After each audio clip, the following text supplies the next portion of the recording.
Have you ever had a déjà vu so strong that it scared you?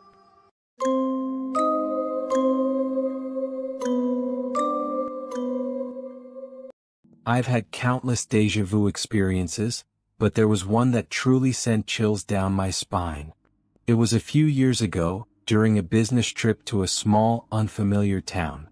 I was walking down a quaint cobblestone street when suddenly, I felt an overwhelming sense of familiarity. Every detail, from the worn brick buildings to the peculiar angle of the street lamp, seemed eerily familiar. It was as if I had been there before, in that exact moment years ago. The feeling was so intense that I stopped in my tracks, heart pounding. I tried to shake off the sensation, but it persisted. It was like a glitch in the matrix, a moment where time seemed to bend and twist. I've spent countless hours trying to rationalize it, but there's no logical explanation. Could it be a glimpse into a parallel universe? Or perhaps a premonition of something yet to come? The more I think about it, the more unsettled I become. I was at a family reunion, a large gathering of people I hadn't seen in years. We were sitting around a bonfire, laughing and telling stories. Suddenly, a strange sensation washed over me. I looked around at the familiar faces and a chilling realization hit me. I knew exactly what everyone was going to say next. It was as if I had heard this conversation countless times before. Every joke, every anecdote, every shared memory felt eerily familiar. I tried to dismiss it as a trick of my mind, but the feeling persisted. I could almost see the future unfolding before me, like watching a movie I'd seen 1,000 times. It was like being trapped in a time loop, doomed to relive the same moments over and over again. The more I thought about it, the more isolated I felt. It was as if I were the only one who could see the pattern, the only one who realized that nothing was truly original. I left the reunion early, feeling a deep sense of unease. I couldn't shake the feeling that something was profoundly wrong. As I drove home, I couldn't help but wonder if this was just a random occurrence, or if it was a sign of something more sinister. Could it be that our lives are predetermined, that our choices are nothing more than illusions? The thought was terrifying, and it kept me awake for nights. I've never told anyone about this experience, but it continues to haunt me to this day. I've always been a lucid dreamer, capable of controlling my dreams. But one night, something strange happened. I was in a dream, a vivid and detailed one, when I felt a sudden jolt. I realized with a start that I had been in this exact dream before, down to the smallest detail. Not only that, but I had been in it multiple times. It was as if I was trapped in an endless loop, reliving the same dream over and over again. I tried to break free, to change the course of the dream, but no matter what I did, I always ended up back at the same starting point. It was like being stuck in a video game on an endless loop. The more I tried to escape, the more frustrated and panicked I became. When I finally woke up, I felt a deep sense of unease. I couldn't shake the feeling that something was wrong. Was this a glitch in the matrix of my subconscious?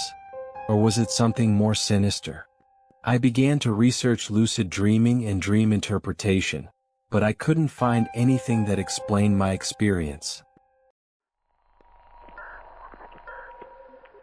I was working late one night in the office when I heard a noise coming from the supply closet. Curious, I opened the door and was startled to find a stack of old files scattered across the floor. As I bent down to pick them up, I noticed something strange. One of the files was labeled with my name and today's date. Intrigued, I opened it and began to read. To my astonishment, the file contained a detailed account of my day, right up to the moment I had opened the closet. It described my conversations with colleagues, the tasks I had completed, and even the minor annoyances that had occurred. It was as if someone had written a script for my life. I felt a chill run down my spine as I realized the implications of what I was reading. As I continued to read, I noticed something even more disturbing. The file ended abruptly mid-sentence. The last words were, "and then he will." There was no period, no conclusion. just a dangling thought hanging in the air. I closed the file slowly, my heart pounding in my chest. I had a feeling that whatever he was going to do, it wasn't going to be good. I've always been a highly organized person. I like to have everything under control, and my notebooks were always immaculate. But that night, something compelled me to revisit my diary from 5 years ago. As I opened it, I found an entry that sent chills down my spine. I had written about a vivid dream I'd had. A dream so real that I remembered it with perfect clarity. In it, I was in this very room, sitting at this very desk, writing in this very diary. And the most disturbing part was that I had accurately described what I was doing at that exact moment. Reviewing an old diary and finding an entry about a dream. I slammed the diary shut and stared at the pages. How was that possible? Had I had such an accurate premonition 5 years ago? Or worse, was I trapped in some kind of time loop? A wave of anxiety washed over me. I began searching through my older diaries, looking for any other coincidences, any other evidence that this wasn't just a mere coincidence. And I found it. In every diary there was a similar entry describing future events with chilling accuracy. I was sitting in my usual coffee shop, nursing a latte and watching the world go by. It was a typical Tuesday morning, nothing out of the ordinary. As I glanced around the room, something caught my eye. A woman sitting at a nearby table was reading a book that I recognized immediately. It was a limited edition first printing of a novel I had purchased years ago. I had been searching for a copy for my friend's birthday, and I had given up hope of ever finding one. Intrigued, I watched her for a few moments. She seemed completely absorbed in the book, unaware of my gaze. After a while, I worked up the courage to approach her. I explained that I was a big fan of the author and asked if she would be willing to sell me the book. She looked up, surprised, and agreed to sell it to me. As I handed her the money, I couldn't help but feel a strange sense of unease. It was as if something about this encounter was just a little too perfect. I mean, what were the chances of running into someone reading the exact same rare book that I had been searching for? It was almost as if the universe had conspired to bring us together. I left the coffee shop feeling unsettled. I couldn't shake the feeling that something was off. It was as if I had stumbled upon something I wasn't meant to know. The more I thought about it, the more convinced I became that there was more to this encounter than met the eye. It was a Tuesday. An ordinary Tuesday. I was sitting in my usual coffee shop, sipping on my usual latte, when something extraordinary happened. A woman walked in, wearing an outfit I'd seen in a dream just the night before. Not only the outfit, but the way she carried herself, the slight tilt of her head when she laughed. It was all exactly as I had dreamt it. I'd always been skeptical of dreams, but this was too much of a coincidence. I watched her as she sat down at a nearby table, feeling a strange sense of déjà vu. It was as if I had lived this moment before countless times. I tried to shake off the feeling, but it persisted. It was like a glitch in the matrix, a moment where time seemed to bend and twist. I spent the rest of the day pondering the experience. Could it be a mere coincidence, or was there something more to it? Perhaps it was a premonition, a glimpse into a future that was yet to come. The more I thought about it, the more unsettled I became. That night I had another dream. This time I was standing on a deserted beach, watching the sun set over the ocean. As I turned to walk away, I saw the woman from the coffee shop standing a few feet away from me. She smiled and waved, and I waved back. And then she was gone. I woke up with a start, my heart racing. Could it be that my dreams were somehow connected to reality? Was I living in a simulation where events were being predetermined? The thought was both terrifying and exhilarating. I had always been fascinated by the idea of the multiverse, but this was something else entirely. I've spent countless hours since then trying to find an explanation for what happened.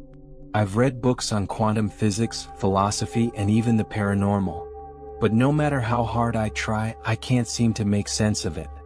The experience has left me with a profound sense of unease and a nagging feeling that there is something more to life than meets the eye. I had a déjà vu once that still haunts me to this day. I was sitting in a small cafe with my friend, sipping on coffee and watching the rain pour outside. Suddenly I froze. I knew what she was going to say before she even opened her mouth. Word for word. "Have you ever thought about what happens after we die?" she asked. I answered automatically as if I'd practiced this conversation in another life. But it didn't stop there. I knew a man in a dark coat would walk in the door, his face half hidden by the shadows of his hat. He would order a black coffee and sit at the table closest to the window. And he did exactly as I had foreseen. My heart pounded because I also knew he'd glance at me with piercing, empty eyes as though he recognized me, like he was waiting for me to do something. The scariest part? When he finally looked my way, he didn't just glance. He smiled, a slow, knowing grin. My friend noticed my pale face and asked what was wrong. When I turned back to point him out, the man was gone. The coffee on his table was still steaming, but there was no sign he had ever been there. I've never gone back to that cafe, and sometimes I wonder, did I see something I wasn't supposed to? I used to take the same route to work every day, a long winding road through a quiet forest. One morning as I turned a familiar corner, I felt a strange wave of déjà vu. I had seen this before. The fog clinging to the trees, the way the sunlight barely pierced through the branches, it was identical to a dream I had as a child. But then it got worse. I knew what would happen next. My car radio would suddenly cut out, leaving nothing but static. I would glance at my rearview mirror and see something. My hands tightened on the steering wheel as the radio fizzled and died, just like in my dream. Terrified, I glanced at the mirror. At first, there was nothing but the empty road behind me. But then, as the car crept forward, a shadow appeared, tall and featureless, standing perfectly still in the middle of the road. My blood ran cold as its head tilted slightly as if watching me. I blinked and it was gone. The radio crackled back to life and everything seemed normal again. But every time I take that road, I feel like it's still there, lurking just out of sight, waiting for me to come back. One night, I was babysitting my younger cousin while my aunt and uncle went out for dinner. Their house was old, creaky, and always felt a little off.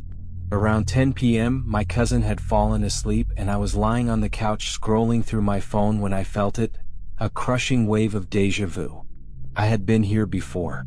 I remembered the exact way the moonlight slanted through the curtains, the muffled ticking of the grandfather clock in the hall, and even the faint smell of lavender from a diffuser on the table. Then a vivid memory hit me, the sound of footsteps on the stairs, slow and deliberate. My heart raced as I stared at the staircase, half expecting it to happen. And then it did. The sound of heavy, deliberate steps echoed through the quiet house, each one louder than the last. My cousin was upstairs. My first instinct was to run to her room, but something stopped me.